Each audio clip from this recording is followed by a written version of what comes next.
Awesome. So like the last few weeks, everyone, we're just going to be muted. We will be having the chat box available for you to ask questions, as well as the raise hand function. So throughout the presentation today, feel free to raise your hand or ask questions in the chat, and we'll get to them when we can. This week we have Tessa presenting. She is a psychologist and has amazing experience and a great topic to cover today. So I'm just going to hand it over now, and you can carry on. Awesome. Thank you, Justin. Hi, everybody. Welcome to the presentation on overcoming perfectionism with self-compassion. So as Justin said, my name is Tessa. I am a registered provisional psychologist working here in Edmonton, Alberta.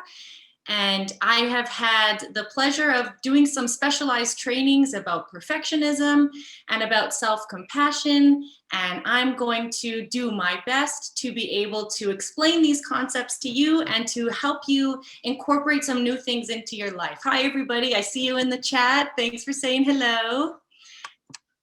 So what we can expect from today, we're going to first go over what is perfectionism and how does perfectionism affect us? And then we're going to talk about what is self-compassion and how can we use self-compassion to motivate ourselves? How can we use self-compassion to feel better about who we are and where we are and just offering a little bit more kindness to ourselves? So I am going to be pausing at the end of every section, and I'm going to be seeing if anybody has any questions. And then at the end as well, there'll be time for questions. So if we don't get to everybody, I will do my best to have some time at the end. So just before we get started, if everybody could grab a couple pieces of paper, if you haven't already, you're probably going to need a few, and then something to write with. So I can give everybody just a minute to go grab paper if they need to, or if you have some nearby, that's fantastic. And as people are doing that, I will mention that the trainings that I've been able to do have been based on the work of Brene Brown and Kristen Neff. If anybody's heard of these ladies, put it in the chat, let me know. They are fantastic at what they do. And so a lot of the information that I will be sharing tonight is based on their work and based on the trainings that I've been able to attend with them. So let's get started. So I first want to start here and talk about the relationship between our thoughts, our feelings, and our behaviors. So if you look at the triangle on the screen, you see that all of these are interrelated. So how we think is going to impact how we feel, which is going to impact what we do and how we behave. And vice versa, what we do and how we feel is going to affect how we think. And so it's all interrelated. So for example, if I woke up every single day and I told myself, I am not smart, I am not smart, I am not going to be able to pass this exam, chances are I would start feeling pretty bad about myself. I would start feeling pretty discouraged. I would start feeling pretty sad, which in turn is going to make me feel less good about trying to study or trying to even try to study. So today we're going to talk quite a bit about how we think and how we feel and how that's going to affect what we're able to do and how that's going to affect motivation as well. Most of you here are athletes, if not all of you, and so motivation is a big part of what you do, having to have the motivation to want to learn and to try new things. And so how we think about ourselves is directly going to affect our ability to try. Motivation. I'm sure you've heard a lot about it, probably lots from your coaches and lots from other people in your life. So there are a lot of different components to motivation. And one of the biggest things that affects our ability to try new things and put ourselves out there is how we think about ourselves and how we talk to ourselves. And we're going to talk about that a little bit further down the line. But just this idea that if we want to be motivated and if we want to improve and grow and change, we have to take care of how we talk to ourselves. That's okay for being late. Welcome everybody that's coming. We're just getting started, so we need you to grab a piece of paper or a couple pieces of paper and a pen, please, if you haven't already. So what is perfectionism? What is it? Perfectionism is a focus on unrealistic standards of perfection and flawlessness. So perfectionism is this mindset that we have to do everything perfectly every single time that we try it. We have this belief that we have to be great at everything all the time right away.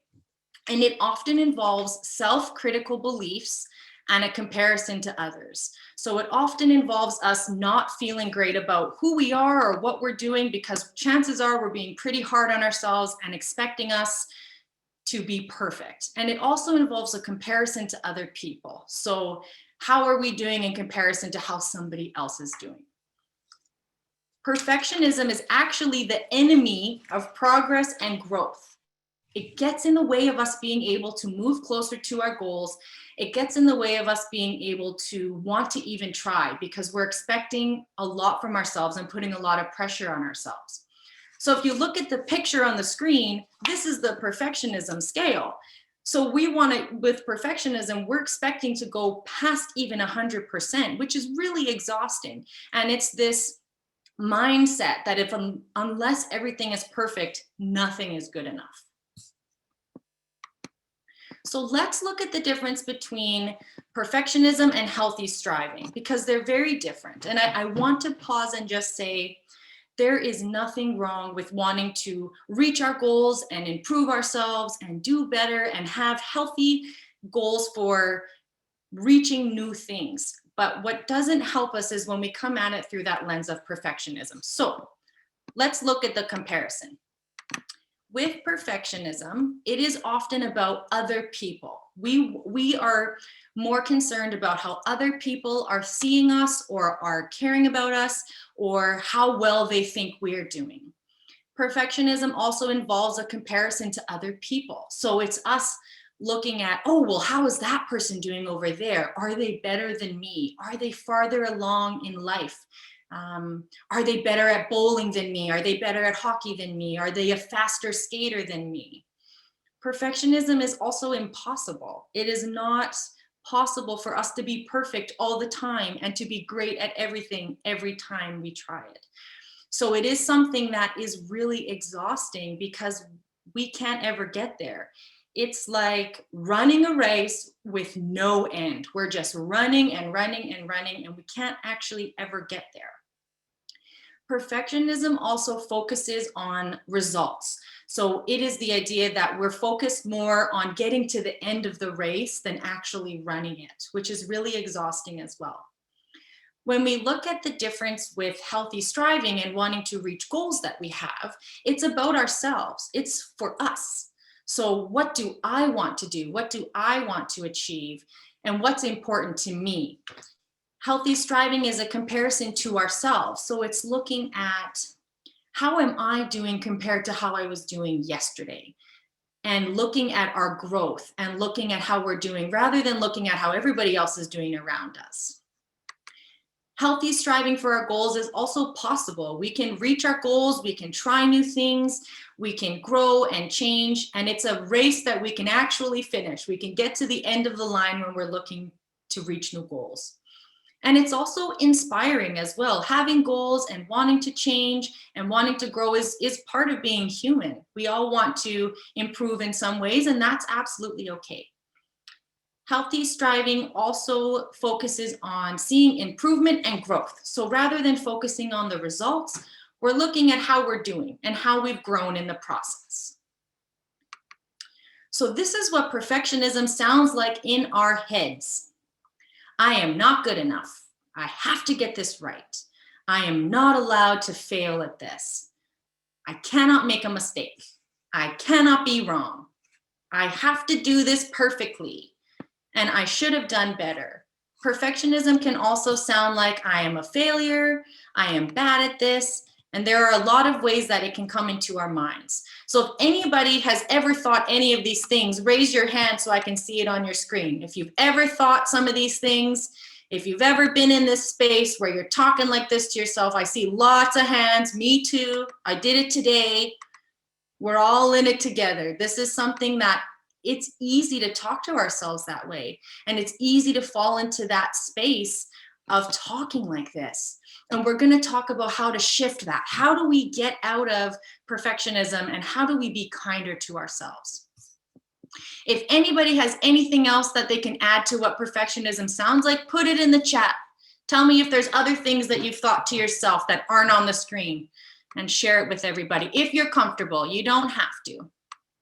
But there are lots of different ways that perfectionism can show up in our minds. So feel free to put that in the chat if there's other ways that you've talked to yourself.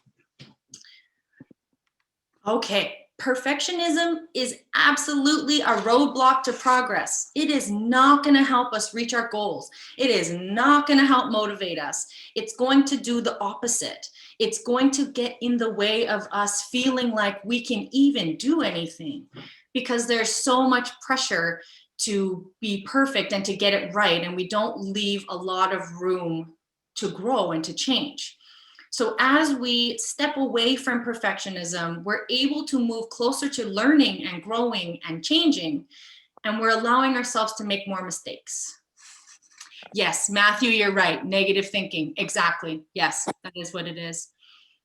So Andrew, in answer to what you said, trying our best would definitely be the opposite of perfectionism. Amazing. That's exactly it. It's the idea that we don't have to be perfect every time we try something, that we can learn and grow and try our best, and that is good enough. So great job.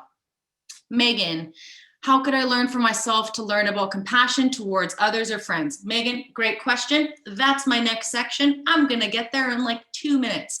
So hold tight. Okay, awesome.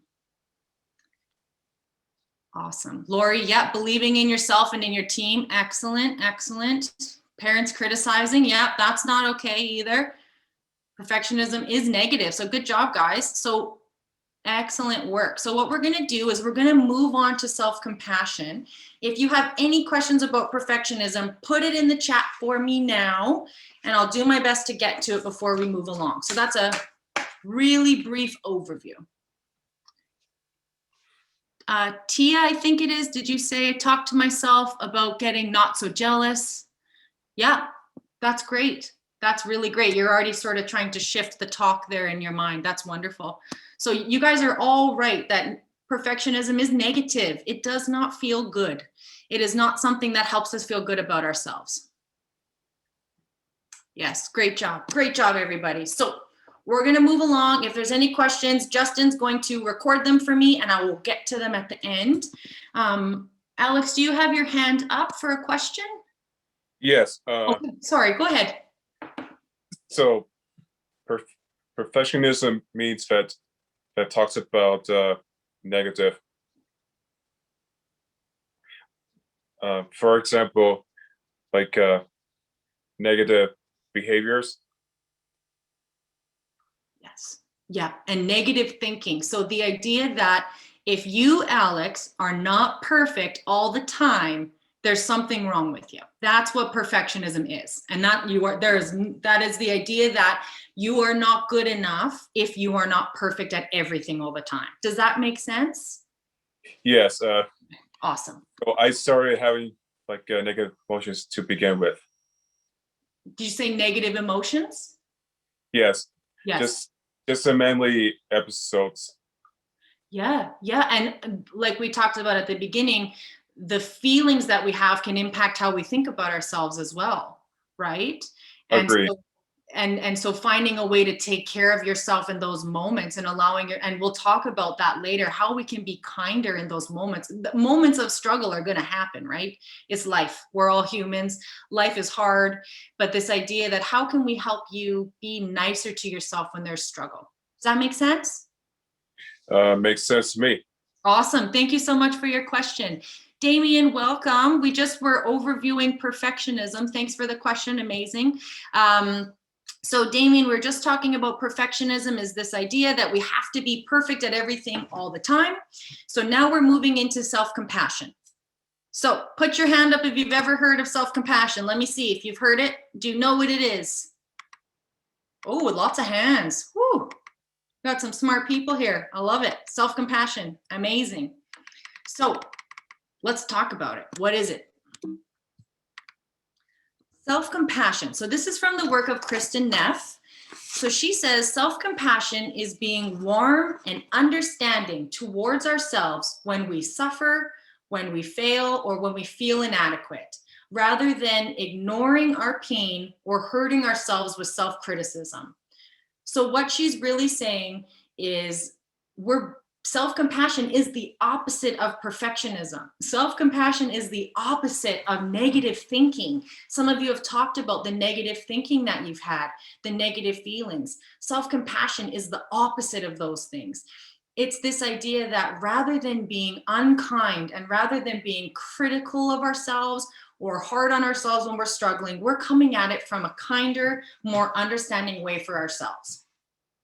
What I really like about Kristen Neff is she talks about compassion for ourselves is very similar to compassion for other people.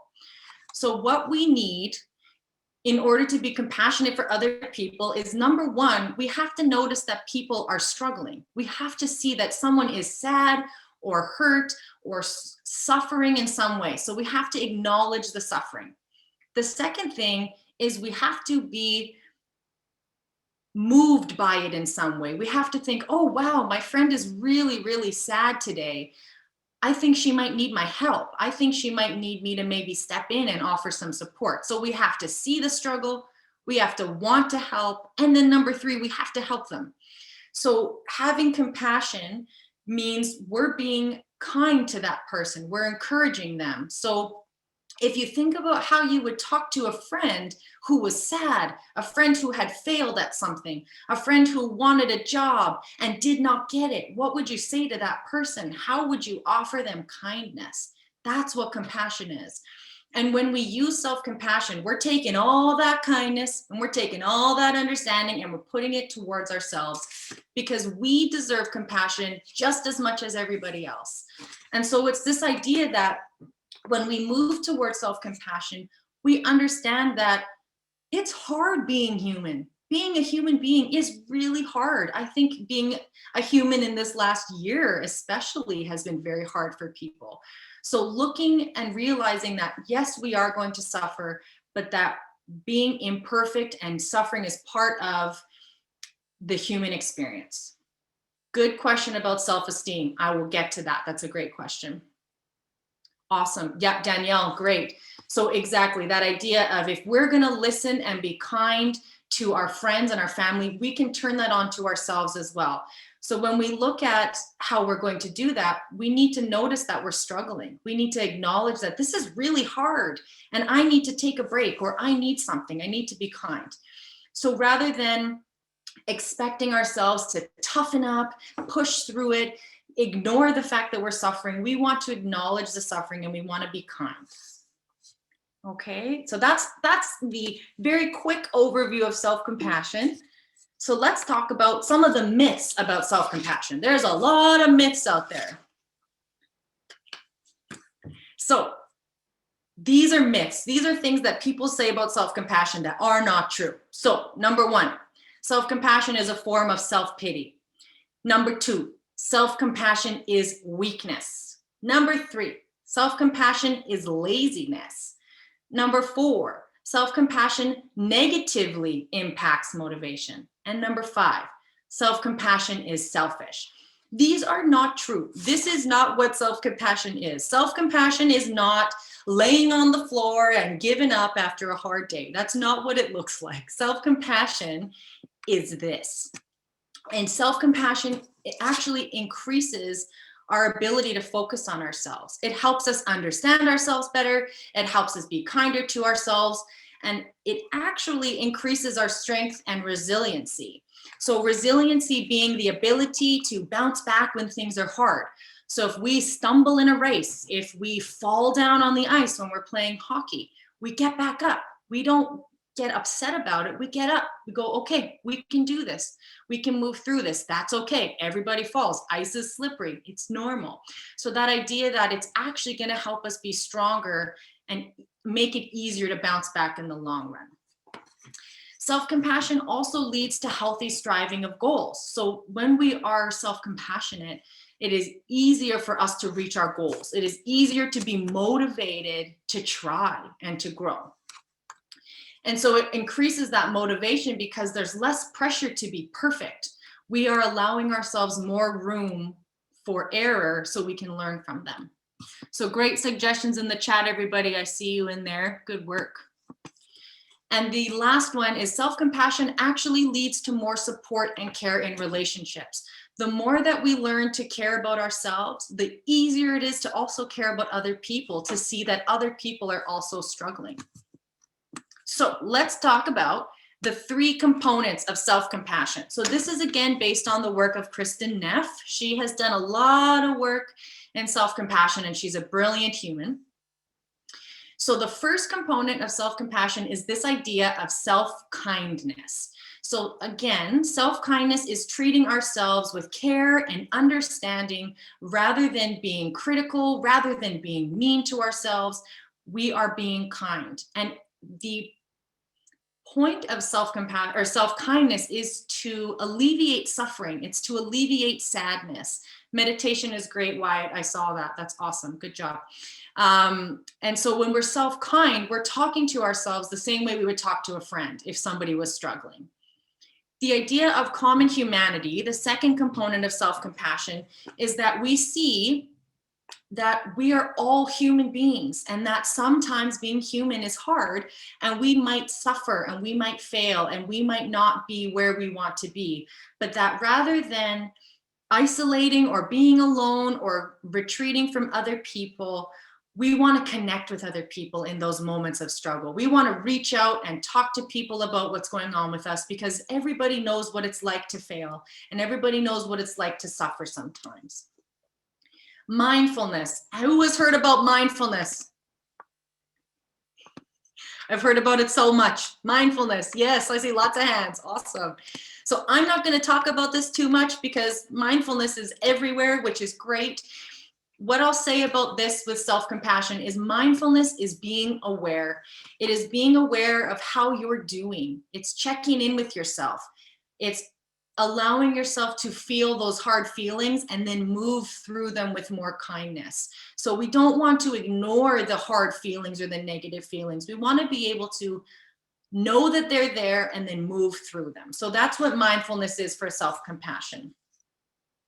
So this is probably one of my favorite things ever. I love this. This is an emotion wheel. I am going to put this in the chat. There's a link for everybody so you can print it out. You can print it out in black and white and color it yourself. You can do whatever you want. But this is amazing because it helps us identify how we're feeling. If we don't know how we're feeling, we don't know what to do about it. We don't know how to take care of ourselves if we're struggling. So this is amazing because it has so many different emotions on there that I didn't know existed. And so if you are in that moment where you're struggling or you're suffering and you don't know how you're feeling, this is an amazing tool to have to go, okay, how am I doing? And that's part of that mindfulness and that awareness of how am I doing and what do I need if I'm feeling a certain way. So if people want to go in there and type in an emotion that they're feeling right now, put it in the chat, tell me how you're feeling. And I will start by saying that I am feeling I'm feeling very optimistic and inspired today. That's how I'm feeling. So type it in there, find your emotion that you're feeling. Let's do a check-in. Happy, awesome. And if you can't put it in the chat, you can unmute yourself and tell me, that's fine too. Yoga, listening to music, excited, good, happy, lots of good feelings, calm, focused, nice, focused. Happy, I don't know. Kim, that's okay if you don't know. Sometimes we don't know how we're feeling. Sometimes we're feeling lots of things. So if you're feeling more than one, put it in there. I'm confused. I don't know. That's fine. Awesome. Happy. Lots of words about kindness, you guys. That's amazing. I love to see that. Megan, I see your question about sleep and feeling exhausted. We can save that one till the end. But thank you for asking that. Happiness, a little anxious. Yeah, fair enough. Frustrated, happy, stressed. Okay, we are all over the emotion wheel, which is totally normal. So I want everybody, if they can, to print this out for themselves or find a way to use it. You can Google it. It's just called the emotions wheel, but it's really important to know how we're actually feeling. And that's part of that mindfulness piece. So thank you so much for giving me all your answers. You're all doing lovely. Stressed, we got some lethargic, unfocused, great words. Neutral, yes, absolutely. Neutral is an emotion. I don't know what it is. I'm just neutral. Great. Love myself. Awesome. Great to hear that. Okay, let's move on. You can keep putting your answers in there. We're going to move on. So how do we do this? How do we become more self-compassionate? Most of you, if not all of you, are athletes. So you are athletic in some way. You have learned a sport. You are doing your best in that. So just like with anything, this is going to take practice. This is going to take work. And that's hard, but it's the truth. The fact is, if we want to make change, if we want to be kinder to ourselves, it is going to take practice. Just like learning to skate, just like learning to golf. I tried to golf this last summer. It was so hard. I had to be really nice and I had to really practice. So everything I'm going to teach you in the next little bit is going to take practice. Somebody says they can't see me, Chris. Can people see my video still, or did it change? Let's see. I don't know if I'm still at the top. Okay, awesome. I think I'm back at the top. Okay, great. Glad you can see me. Awesome. Thanks, everybody. You're all so engaged. I appreciate it so much. Fantastic. So how do we do this? How do we become self-compassionate? Number one, we have to give ourselves permission. We have to start by saying, I am going to allow myself to be kind. When we give ourselves permission, we're pushing past those myths that we have to be tough all the time. We're pushing past those myths that self-compassion is weakness, that it is laziness, that it's pity. That is not what it is. It is kindness and it is understanding. So we have to give ourselves permission to do that. And to give ourselves permission to be kinder and braver and push past perfectionism and push past all the negativity that we might feel sometimes. And when we do that, there's more room for us to grow. There's more room for our goals, and there's less room for perfectionism, which is the key. And when we make room for ourselves to be more kind, it becomes easier to make improvements. It becomes easier to try and put ourselves out there a little bit more because we're not so afraid of making mistakes. We're not so afraid of failure. So this is probably one of the most important things. I'm sure you've heard about it before. The key word here is practice. Practicing positive self-talk. We all talk to ourselves during the day. We all have a running version of thoughts that come through our head every single day. And something really interesting I learned is that we all think about 90% of the same things every single day. So we have 90% of the same thoughts every day. If we started to change our thoughts just a little bit, we could make some big, big changes in how we feel. So we want to start by paying attention to how we're talking to ourselves. How are we thinking, especially in those moments of struggle? We want to build that awareness of, am I talking to myself the way I would talk to a friend, or am I talking to myself in a really negative and mean way? So this is about encouraging ourselves and talking to ourselves in that kind way. Some benefits of positive self-talk are that we have an improved sense of self-esteem. We feel better about ourselves because we're talking to ourselves in a nicer way. We have increased motivation. We have better sleep. We have less stress. We have less perfectionism. And we feel better because we are talking to ourselves in a nicer way. So what I want everybody to do with that piece of paper, everybody hopefully has paper or something to write on. It's a newspaper, a napkin, just something to write on or something to draw on. And I want you to write or draw positive self-talk. You can use the ones on the screen as examples if you like them. If you have your own, great. What are 3 examples that you're going to use in your life for positive self-talk? What do you need to hear from yourself every day in order to be the best athlete you can be? So I'm going to give you all a few minutes. What do you need for encouragement and kindness? Alex, I love it. Love that. Plain and simple. That's it. So can you give an example, Alex, of how you would think positive, something that you would use to encourage yourself every day?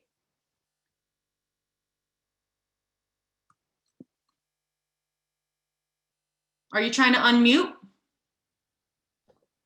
There we go. Awesome. I would say helping everyone out. Okay. So being helpful. I am helpful. I am kind. That type of stuff. Awesome. Great. I am capable. Finish what I started. Be mindful. Great. So write those down on a piece of paper or draw it. Doesn't matter how you do it, but I want you to put this somewhere in your house. I want you to put this somewhere as a reminder. So lots of people like to put these on their bathroom mirrors. They like to put them on their fridges. They like to put them on the door right before they leave their bedroom, wherever it needs to be. But we need a reminder that this is how we need to be talking to ourselves every single day. We need to change from negativity to positivity and encourage ourselves just like we would a friend if we were trying to help a friend. Awesome. Yes, Quinn, every day. Absolutely. Ryan, I love that. I got this. That's a great one. And Tessa, we have a few hands up if you want. Oh, okay. Yes. Sorry. I can't see everybody. Okay. Awesome. Lori, you can unmute. Awesome. Okay, so Tessa, I learned in Special Olympics that when we went to our very first provincial games in the summer in Medicine Hat, Alberta, I learned one of my teammates came up to us and told us that we were a bunch of losers. But you know what? After she did that, I went to my second provincial games and I got up there and I said, I am good. I can do this. I'm good. I am not. There's a wall right beside you. And just to let you know, no matter what you say to us, we are all champions, no matter if we win or lose. The Yes. Special Olympic oath is, let me win. If I cannot, let me be brave in the attempt. Wow. That helped me bring home my very first silver medal in bowling singles. Good job, Lori. That's And I was, fantastic. thank you. And I was close to gold, but I stayed silver. But the biggest competition was getting out there and giving it your best shot, no matter if this is to all the athletes out there and coaches. Just to let you know, number one rule is not everybody is perfect. You got to just get out there, train hard, and give it your best shot. Even if you don't win, everybody out there are champions by heart and dedication. Yes, Lori, you are inspiring me. Yes, I absolutely love that. Thank you so much for sharing. That is amazing. Thank you so much for being brave. Was there any more people with hands up, Justin? Yeah, we have 4 more if you want to get through them as well. Awesome. Okay, who's next? Tia, you can, oops, I just missed that. Okay, Tia, you can unmute. Okay, unmute. Yep. Hello, Tessa. How are you? Okay. So, Good. okay. So my positive talk was blaming myself for all these things. I'm capable and I'm always learning around the house. Yes. I'm always learning. I love that because then it means that there's so much room for you to grow no matter what, and that's okay. Yes. Love that. Thank you so much for sharing. Thank you. Yep. All right. Who's next? Laura, you can unmute and ask your question. Yeah. My positive statements would be also one that we haven't mentioned is that we all have friends that count on us and that support us with every sport or activity that we are doing. Oh, I love that. I am supported. I am loved. I am connected. Those are great. Those are great affirmations. Great job. You guys are doing amazing. Okay. Preston, you can unmute. Preston. Hi. Hello. Where did you go for that wheel? Oh, the wheel. I'm going to put it in the chat at the end so that it won't get lost in all of the chatter. Okay. That question I have, two questions I have. When you play, I sometimes sometimes when I play video games, I don't give up, but like I try again. How you play video games to try again. Yes. Think like how you do like a Special Olympics athlete. It's kind of kind of like a video game. You try and try your best every day in life. Yes, and video games can be very challenging. So It's kind of like that video games kind of like my sports kind of way I Yes. do my sports kind of way. Yes, and I won't give up. I'm not giving up today. It's not No. happening. That's fantastic, Preston. Thank you. Okay. Bye. Thank you. Okay, wonderful. Justin, do we have, Okay. is it okay if we have to move on, or is there anyone else? We have a few more, but if you want to move on, we can get to them at the end. Okay, how many more do we have? There's 3 with their hands raised right now. Perfect. Let's go through them. 3 is doable. Let's do it. Jordan, you can unmute. Okay, my self-talk is being able to just go out there, and I'm capable of doing things that I like to keep myself motivated, and it helps me with my performance. And Yes. I can do this, and I can get through this all with my motivation skills that I have. So I like to be motivated in some ways, and I'm kind of learning a whole bunch of things in swimming. Awesome. Yeah, and to go through it. Awesome. I love that. I am capable. I can get through this. And just like Dory, one of my favorite fishes, just keep swimming, right? It's perfect. Awesome. Awesome. Thank you. Laura, you can unmute and ask your question. Hi, I went to Winter Games in Calgary a couple years ago. And I won my very first bronze medal ever. And Congratulations.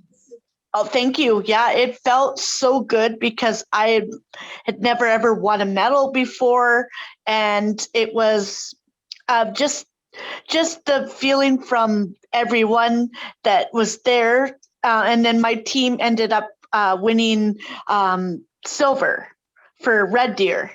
Good job. And Awesome. it was like just the feeling of, just being there and doing the best we can and cheering everybody on. It just made you feel wonderful, even though the weather was really cold that weekend, but it was a lot of fun. Awesome. You made it through. That's fantastic. Thank you so Yeah, much. sure did. Thank you. Yeah, Okay, you're welcome. Last person, I think, Matthew. Thanks Yeah. for your patience. And Matthew, you can unmute. You're welcome. My question is, Oops. Matthew, you have to unmute again. what happens if we have a friend or a parent who has a negative attitude? Ooh, that is a great question. So that is hard because we cannot control other people. We cannot change other people. But Matthew, what I would say is we can inspire them with our positivity, and we can inspire them with our attitude. And if they're starting to affect us, if their negativity is affecting us, then that is maybe a conversation we want to have with them, that their attitude is hurting our feelings. But if we can inspire them by being positive and pushing through and being kind to them and ourselves, hopefully they'll start to take notes and follow. Oh, okay. Oh, thank you. You're very welcome. Thank you so much. You guys are all amazing. And yes, Jordan, it was about Finding Nemo. You nailed the reference, so good job. I'm going to move on because I got a little bit more to get through. You are all doing great in the chat. Thanks for being involved and engaged. You all really came here to learn, which I appreciate. So the next one is about avoiding the comparison trap. Who has ever found themselves comparing themselves to other people, how they're doing, how other people are doing in life, and comparing themselves? Oh, that person's smarter than me. That person's better at hockey than me. That person's better at swimming than me. It's a trap all the time. Yeah, Laura, me too. Me too. And the biggest thing here is to know that we don't have to stay in that trap. That trap is never going to lead us to happiness. It's going to lead us to feeling bad about ourselves. And it's often been said that comparison is the thief of joy. It steals our joy. It doesn't make us feel good because we're so busy comparing ourselves to other people. We're not paying attention to how great and how amazing we are doing. And so we all fall into the comparison trap in different ways. So some of us, that might be social media. We might be comparing ourselves to our teammates. We might be comparing ourselves to our coworkers, our family members, and our friends. But we have to recognize when we're falling into that trap, and we have to remember to shift out of it, that trap is leading us nowhere. It is nowhere land. It is not great. So these quotes that are on the screen, I love them because the idea is a flower does not think of competing next to the flower next to it. It just blooms. A flower just does what it does. It soaks up the sun, it shines, it's beautiful. It just does what it does. It's not looking around and seeing what other flowers are doing. And the other quote, the only person you should try to be better than is who you were yesterday. That's who we want to be comparing to, is who am I today? Not who am I compared to my teammate? Who am I compared to my sister? We want to fall away from that trap. So we've all been there, but we have to recognize what traps we do fall into and then pull ourselves out of them. Okay, moving on. Similar to that is this idea that with perfectionism focuses on the results. It wants to know that we're the best at everything, and it wants us to get there right away. So we want to shift our focus onto self-improvement. This is done by asking questions like, am I getting better than I was yesterday? Am I better than when I tried this last time? How am I doing? How am I growing? And how am I changing? And so it's this idea of allowing ourselves to just pay attention to us, pay attention to our sense of self-improvement and how we're doing, not focusing so much on the finish line all the time in the race, but focusing on the journey and on the growth that it takes to get there. Okay, I have to go through these a little bit fast so we have time to get to the end. So if you have any questions about what I'm saying, let me know. Yes, yeah, Chrissy, exactly. Back to the comparison. Comparison is going to bring a lot of shame. It's going to bring a lot of sadness, and sometimes it can lead to meltdowns. Absolutely, there's no doubt. So we're going to move on. Because perfectionism is all about other people, it's all about how everybody sees us, we have to start letting go of what other people think. We have to start stepping away from people's opinions that don't matter. Oftentimes, there are people that are going to give opinions. There are people that are going to speak about us that really don't know us. They don't know who we are. They don't know our struggle. And we want to be able to step away from them. So I love this Brene Brown quote because she says, get clear on whose opinions of you actually matter. Receive feedback from people who are invested in your life, not the people in the cheap seats hurling criticism. And the cheap seats, these are the people that show up and they haven't paid for a ticket to your life. They're not invested in who you are, but they sure have a lot to say about what you're doing. Does anybody have anybody in their life who sits in the cheap seats? Because I know I do. Somebody who thinks that they can just make opinions about you or tell you what to do when they really don't know you. Maybe they are telling you how to live, they're telling you what to do, and it doesn't feel good because they did not buy a ticket to your show. They're not part of the show. So on another piece of paper, and it can be a separate one or the same, up to you. Yeah, Lindsay, yeah, everyone, yeah, we all have those people in the cheap seats. So I want everybody to draw the square on a piece of paper, just as big as the one on the screen, no bigger than the one on the screen. So square on a piece of paper.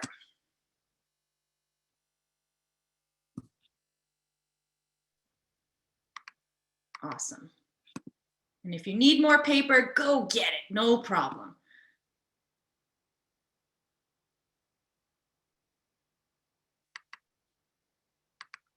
In that square, I want you to write, awesome, thanks for showing me. Alex, you can show me if you want when you're done, up to you, doesn't matter, do what you want. But this idea that I want you to write the names of the people whose opinions matter to you in the box.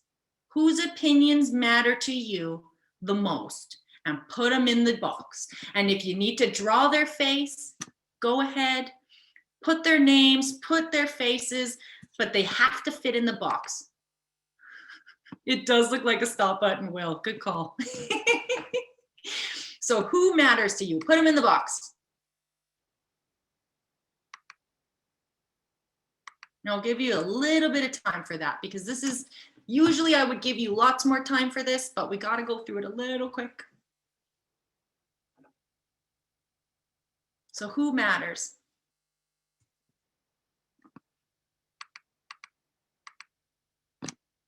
Awesome. Thank you for showing me. I appreciate that. And as you're doing that, I want to ask, who put themselves in the box? Put up a thumb if you put your hand. Awesome. I see you. I see you. You put yourself in the box. Your opinion. Yes, Brittany, I see your thumbs up. Thank you. Your opinion of yourself matters. Your opinion matters the most. Yes, Lori, you matter. What you think about yourself matters so, so much. I see lots of thumbs up. A lot of people miss putting themselves in the box. So if you did it, 2 thumbs up. And if you didn't, that's okay. That is okay. When I did this exercise, I did not put myself in the box because I didn't even think about it. So now I make sure everybody puts themselves in the box. Awesome. Now, outside of the box, that space in the paper, that big space, I want you to write all the people who give opinions to you. Who tells you things? Who are these people? And the ones that are saying mean things. We want to focus on the people that are saying mean things. Are these, and they can be groups of people, but who are the people that are making comments that are not nice? And let's write them out there. And let's maybe not share this with everybody else, but we'll keep this part to ourselves. Who are the people that are giving us opinions that are hurtful or that are not helpful?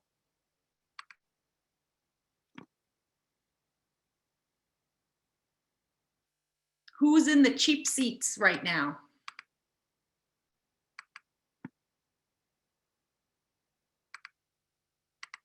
Awesome. I see some of you showing me your work. Thank you. Thank you. We've got somebody in their own cheap seats. Yeah, we need to make that shift. The bullies. Yes, Lori, the bullies. Absolutely. Who's in the cheap seats? And when you're done writing out some of those people or writing out some of those groups of people that are maybe giving you opinions you didn't ask for, I want you to draw an X through them. We're not going to pay attention. Hi, Tessa. So then the ones that are the ones that I'm saying that are bullies are the ones that there can be bullies at your workplace. There can be bullies all around you. So then what you do is if you see that bully and they're being rude to you and saying, ha, ha, ha, I'm better than you and you're not better. You just have to turn around and say, you know what? What was that? I'm sorry. There's a brick wall. I didn't hear you.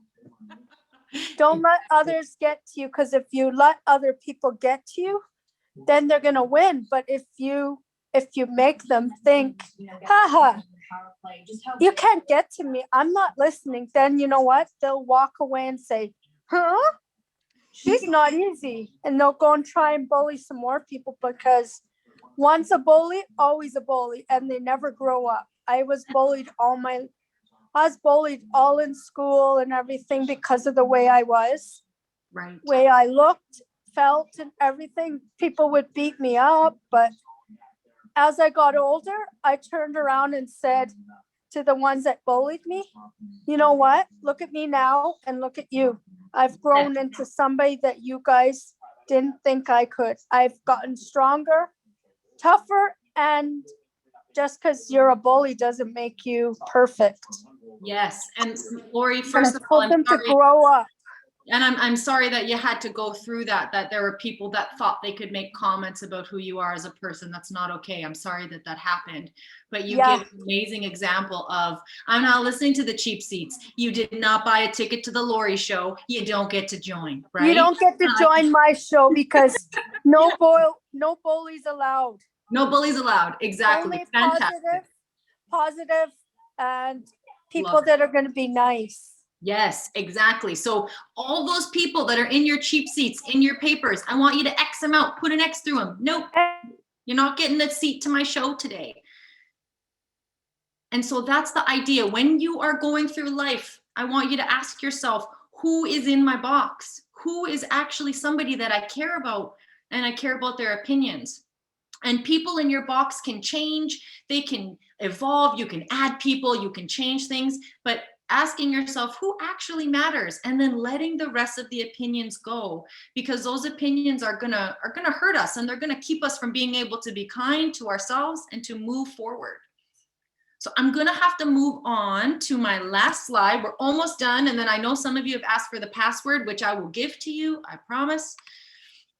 So here is the last one. So this is practicing gratitude. So again, that word practice comes up, that this is one of those skills that we have to practice in order to be able to get the benefits from it. So Anna Hennings, who is a mental health performance coach in sports psychology, created this acronym for her athletes. And it was something that she created to help them be a bit more grateful. And it has shown, lots of research has shown that gratitude helps us feel better physically. It helps us feel better mentally. It improves our sleep. It makes us feel more positive towards ourselves. And in a study about sports psychology, about a lot of athletes, they talked about how gratitude improves athletes' self-esteem. So when athletes were awesome, Cassie, gratitude journals. Yes, excellent. When we are more grateful, we feel better about ourselves and we feel better about the world. And it actually improves sports performance. When we are grateful, it helps us do better in sports. It helps us show up better in our relationships and at work, at our volunteer positions, whatever it is. Gratitude actually helps us feel better in all those areas. And it also says the gratitude helps people notice their own accomplishments more and other people's accomplishments more. So this acronym here, and you'll have to write it down. We might not have time to go through all of it. We're getting close to the end. The idea, so G stands for growth. So this idea of what is a skill that I'm learning? What is an area that I've improved on? When we look at I, inspiration, what are things that inspire me? What do I get excited about? What do I like? What am I wanting to do? What am I inspired to do? When we look at F, friends and family, who are people that you're grateful for? Do you have someone who is in that box that we just did? Do we have somebody that is in that box that we're grateful for? The word tranquility. These are the small, quiet moments. These are the things that you do, the moments you have that feel good. So this could be going for a walk, reading a book. This could be just sitting down and drinking a cup of tea and looking at the sunshine. It could be any of those small moments that feel good. And then surprise. So surprise could be something that is you weren't expecting to happen. So maybe somebody dropped off a gift on your doorstep and you weren't expecting it. Or surprise could be something you want to go do for somebody else. So maybe you want to go do something kind to someone else. So we won't have time to go through that as an exercise, but I would encourage you all to try to do that as much as possible. Go through gifts and try to practice gratitude as much as possible, because it will help improve your self-compassion, it will help improve your sports performance, and it will just overall make you feel happier and feel better. So that is all that I have. What I'm going to do is actually copy and paste some of these links into the chat, and then I will also give the password as well. So let me just stop sharing for 1 second. And then I'm going to put that in the chat. And then we'll address, I know we're almost at 8 o'clock, but we'll have a little bit of time for questions if we're okay with that. And Tessa, if you want to send me an email with those links, I'll post them to the Facebook group so everyone can access them tomorrow. Absolutely. Do you want me to send you the whole PowerPoint? If you'd like, that'd be great. Yeah, I have no problem with that at all. So I'm putting the links in the chat to everybody. I want to do this to everyone. Okay, let me see if this is working. I know some of you were asking about this.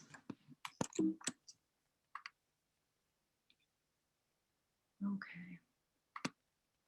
I'm having a hard time here. Wait a second. I cannot figure out how to do it to everybody just because I have a lot of private messages. So Justin, I'm going to send them to you if you don't mind posting them for me. Yep, I'll post them. Thank you. And while I'm doing this, I'll let everybody know that the password for tonight is 8 golf balls. 8 golf balls is the password for tonight. Why aren't you working? There we go. So showing everybody 8 golf balls. That's the password. My writing is not great, but hopefully you can read that that is 8 golf balls there. That's the password. So thank you for coming. I know that some people might have some questions. If you want to stay a little bit past 8 to ask some questions, I'm absolutely okay with that. So 8 golf balls is your passcode. Thank you so much for coming and being engaged and being wonderful and being brave and sharing with me so many things. Those links are, if you ever want to go learn more about this stuff, there's so much out there. There's so much about self-compassion that can be learned. So go learn as much as you need. And if you have any questions, you can let Justin know and I'll be happy to answer them too if we don't get to them today. I'm just going to see if I have any questions in there. We have 3 people with raised hands at the moment. Okay, awesome. You're welcome, everybody. Thank you for saying thank you. I appreciate you. Awesome. Okay, who's first? We'll get Leonka because I can see that she has her hand up. Okay, awesome. I just wanted to thank you very much for a great session. You're so welcome. Thank you for coming and participating. You're welcome. You have Thank a wonderful night. I will. I hope you do too. Thank you. You're welcome. Okay, Cassie, you can unmute. Thank you for doing this with us tonight. You're welcome. Thank you. I'm so glad that you came and I saw you participating and I saw you thinking. So thank you so much. Awesome. Danielle, you can unmute. Thank you for a great session. I just have one question. Yes. When it comes to the self-compassion wheel, or tonight, share that with my coworkers. Yeah, so the self-compassion wheel, do you mean the emotion, the one with all the feelings? Yeah? Yeah. Yeah, and are you wondering how to use it or how to share it? Yes. Yeah, so there is a link. I will redo it again, hopefully. So Justin. Danielle, I'll email you tomorrow with the link. Okay. Okay. Awesome. And then Danielle, you can print it out, you can color it, you can use it on your phone, you can do whatever you want with that. And sharing it with people is amazing because a lot of people don't know what exists. Yes, because I have a job of 18 years and they're paying me to work from home. So they're asking me to send them some new resources to add to their link of information. Awesome. So those links Justin's going to send you, there are some in there about self-compassion, and there's actually some meditations and some self-compassion breaks that you could also share with your work. I'm sure they'd really like them. Yes, because I've been at the GRIT program for 18 years now. Good for you. That's fantastic. And what the minute they're still paying me to work from home, so. Awesome. That's amazing. That's a blessing during COVID, isn't it? Yes. Good for you. And if you have any more questions or if you need anything, you just let Justin know and I'd be happy to share some things with you, okay? Thank you very much. You're welcome. Have a good night. Yes, bye. Bye. Carla, we can have you ask a question. Perfect. Hi, Tessa. Hello. How are you? I am fantastic. How are you? I'm good. The question for me is, how am I supposed to get that wheel and all information? Yes. So it is in the chat. Do you see the chat feature? I'll be sharing it too. Yeah. So, Okay. Yeah. Carla, I'll share it in the Facebook group and then I'll make sure to tag you in it. Okay. Okay. Awesome. Thank you so much for the lessons. Yes. Thank you for coming. I appreciate it. Yep. You have a wonderful night. You too. Thank you. Bye. Bye. Tessa, how many more questions do you want to do? I'm okay to get through them all if we want. I'm okay with that. So Tia, you can ask your question. Okay. Tessa, so I was wondering, so how do I get the wheel and how do I get the stuff Justin put in the chat? I don't see anything. I'll share it to the Facebook group and then I'll take everyone in the Facebook group so you'll be able to see it there. Okay, the wheel, and I can print it off there. Yep, I'll do it in the Facebook group so we don't lose it in the chat when we close the Zoom. Awesome. Okay, well, thank you, Tessa. Thank you so much. Yes, thank you for coming and participating and contributing. I appreciate it. You're welcome. Yeah, have a good night. Thanks, you too. Yeah, okay, bye-bye. Bye. Okay. Alana, you can ask your question. Hey. Hi. My question was, have you, think back when you used to be in high school or junior high, and have you ever experienced being called the O word? The L word? No, the O word. Well, the R word. I have not personally experienced it, but that word is extremely hurtful. And I've had other people around me be called that word. And I've been called that word many times in high school and in junior high, and trust me, it is not a good feeling. And no, I can speak from experience because it affects everyone that has Down syndrome. Yes. Yes, it does. And the fact that people are still using those words in 2021 or even 10 years ago is not okay. That the words that people use hurt us. They're like weapons, right? And that, I'm so sorry that you had to go through that. That's just not okay. Thank you. Also, it's kind of amazing how you see that many of the healthcare professionals still use it. Wow, really? That is really not okay. That I'm not okay very because surprised. when someone has a baby with Down syndrome, the correct term is to say congratulations, but the wrong term to use is to say I'm sorry. Absolutely. Yes, because that means that there's something wrong when that's not true. Right. Right. Yes. Alana, you sound like a smart cookie. You sound really smart. And I feel like I've actually been talking to medical professionals and medical students in the university hospital with the EDSS registered nurse. Her name is Gail Folks. And you've been talking to them about this, about language. Yeah. Fantastic. We need more people like you because language matters. And like you said, to say, I'm sorry your child has this is not okay. That is just I agree. not okay. Okay. Thank you for sharing. Have a good night, Alana. You too. Thank you. Jordan, you can ask your question. I just wanted to say thank you for the session tonight and thank you for the password. And I really learned a lot tonight. And I learned that listening to my parents more often, which I want to start doing. And I just want to know how I can be able to listen to my mom and dad. Mm-hmm.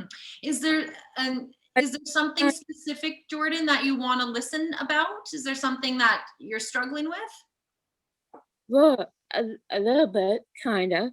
Okay, so in terms of listening to them, are they saying things and they're trying to be helpful? Yes. Yeah. What do you think is getting in the way of listening to them? What do you think? I sometimes contend of playing with my iPad when mom and dad wants me to help them in the kitchen, like stuff. Yes. Then I can try to my iPad or my phone. Yeah, so something that can really work, because parents are always going to ask us to do something, right? They're always going to want to help mow the lawn, do the dishes, take out the garbage. It's okay to say, I just need a couple minutes and then I'll come help you, right? But no, setting that limit with yourself of, okay, Or I'm on this iPad, I'm going to be there and I'm going to do it in 5 minutes, and letting them know you're going to be there in that amount of time. That's a good way so that you can finish what you're doing and then you can go help them. Yeah. What do you think? That was kind of helpful. That's a tough question. We need more time. I'm glad that you came, Jordan, and thank you for participating. Yep, thank you. Have a good night, okay? Alex, you can ask yours, and then we'll do Preston, and then that's the last question. Awesome. I have a question for you, Tessa. Mm-hmm. So are you a coach or a volunteer for Special Olympics? I have never coached or volunteered with Special Olympics, but I better change that real quick. So what are you? Are you the host? So I am my job. I'm a registered provisional psychologist. So I work with clients. I work with kids. I work with adults. I work with couples. So that's what I do for work. So you're the psychologist, huh? Yeah. Yep. That's nice. Thanks, Alex. Thanks, Alex. Thanks for coming and participating. I saw your cat. Adorable. Yeah. I'd say cats are cute, plain and simple. They're the greatest. I have 2 as well. I thought they might make an appearance, but they didn't. They're sleeping. I'm pretty sure they should be in your house somewhere. Yes, they are. You have a wonderful night. It was lovely to meet you. Likewise. You take care now. Bye. We have one more if you have time. Well, we have Preston, and then Chris messaged me with a question. No problem. So Preston, you can ask yours first. Hi, I want 2 questions. I know when Lori said bowling. Yes. I remember going to school again bowling a lot. Everybody, my last name is Wyman, and I got called Wide Woman, and I didn't like that. No, that is not nice at all. I mean, my last name is Wyman, and not that way. I didn't like what they say my last name way. Right. And another way is when Justin, when you do that thing, join on the Facebook page, you can join me in it. Yep, I'll make sure I attach it to everyone, and you'll be able to see it. Okay, and another thing, I did that box you said in the box. You said put in the box who we think in the box. I put my mom, my dad, and my grandma, Granny. Awesome. Yes, and those are the opinions that matter to you. Yes. Yes, yes, amazing. And everybody else, they're in the cheap seats right now. Those bullies, they're in the cheap seats. They did not buy a ticket to your show, Preston. They don't get to come. Oh, thank you. You're Thanks, so Preston. welcome. Thank you. Thank you for doing this for us. You're welcome.